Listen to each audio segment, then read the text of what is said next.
Residential స్కూళ్లను దేశానికే role model గా తీర్చిదిద్దుతామని అన్నారు తెలంగాణ సీఎం రేవంత్.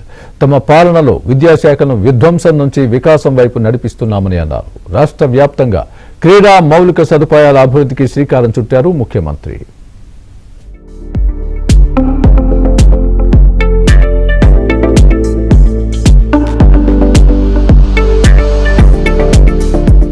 హైదరాబాద్ ఎల్బీ స్టేడియంలో యంగ్ ఇండియా వెల్కమ్ కిట్స్ పంపిణీ, డ్రగ్స్ వ్యతిరేక ప్రతిజ్ఞ కార్యక్రమాన్ని తెలంగాణ ప్రభుత్వం ఘనంగా నిర్వహించింది. ఈ కార్యక్రమానికి ముఖ్య అతిథులుగా గవర్నర్ శివప్రతాప్ శుక్లా, సీఎం రేవంత్ రెడ్డి హాజరయ్యారు.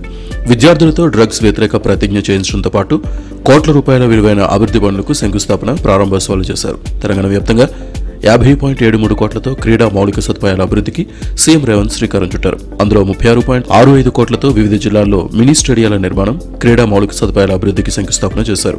14.08 కోట్లతో గచ్చిబౌలి, ఎల్బీ స్టేడియాల్లో బాలబాలికల క్రీడా శిక్షణకు వివిధ అకాడమీలను ప్రారంభించారు.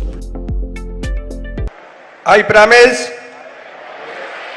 to be an active participant in the ongoing fight against drug abuse and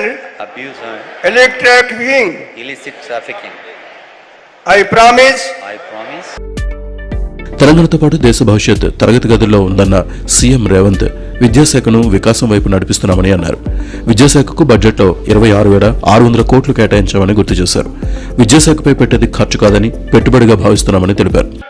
విధ్వంసం అయిపోయిన తెలంగాణ విద్యాశాఖను ఈనాడు వికాసం వైపు నడిపించాలని రాష్ట్ర ప్రభుత్వం నిర్ణయం తీసుకొని సహచర మంత్రివర్గ సభ్యుల సహకారంతో ఈనాడు తెలంగాణ రాష్ట్ర ప్రభుత్వం తన బడ్జెట్లో 8.5% నిధులను కేటాయించడం జరిగింది.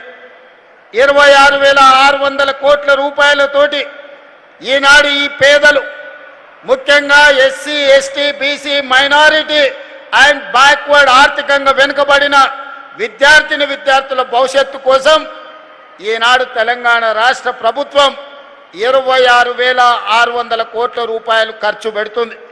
ఈ ఖర్చుగా మా ప్రభుత్వం భావించడం లేదు.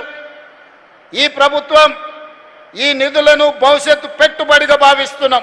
విద్యాశాఖకు గత ప్రభుత్వం ప్రాధాన్యం ఇవ్వలేదని విమర్శించిన సీఎం రేవంత్ బీఆర్ఎస్ అరాచక పాలనతో తెలంగాణకు 100 ఏళ్ల వరకు నష్టం జరిగిందని మండిపడ్డారు. విద్యాశాఖకు మంత్రి లేరని కొందరు విమర్శిస్తున్నారని, ముఖ్యమంత్రే విద్యాశాఖ మంత్రి అని చురకలట్టించారు. విద్యాశాఖ ప్రక్షాళన కోసమే తన దగ్గర పెట్టుకున్నానని, నిరంతరం పర్యవేక్షిస్తున్నానని స్పష్టం చేశారు. దేశ భవిష్యత్తు తరగతి గదుల్లో ఉంది, అందుకే విద్యాశాఖను నా దగ్గర పెట్టుకోవాలి, విద్యా ప్రక్షాళన చెయ్యాలి, ప్రతి పేదవాడి గుండె తట్టాలి, వాళ్లకు విద్యను అందించాలి అన్న లక్ష్యంతో విద్యాశాఖను నా దగ్గర పెట్టుకొని నిరంతరం పర్యవేక్షిస్తూ ఒక ప్రణాళికబద్ధంగా ముందుకు వెళ్లే ప్రయత్నం చేస్తున్నాం. కొంతమంది గిట్టని వాళ్ళు విద్యాశాఖకు మంత్రే లేడంటారు. తెలంగాణ రాష్ట్ర ముఖ్యమంత్రి ఈనాడు విద్యాశాఖను మొదటి ప్రాధాన్యత కింద తీసుకొని ఈ తెలంగాణ రాష్ట్రంలో మేము ప్రయత్నం చేస్తున్నాం. మీరు చేసిన విధ్వంసం 10 సంవత్సరాలు మీరు పాల్పడ్డ అరాచకం 100 సంవత్సరాల నష్టం తెలంగాణ రాష్ట్రానికి జరిగింది. మరోవైపు గురుకుల విద్యార్థులకు 22 రకాల వస్తువులు, హాస్టల్ విద్యార్థులకు 10 రకాలు, డే స్కాలర్స్ కు 7 రకాల విద్యా సామాగ్రితో కిట్లను అందించారు. ఈ కార్యక్రమానికి సుమారు 15,000 మంది విద్యార్థులు హాజరయ్యారు.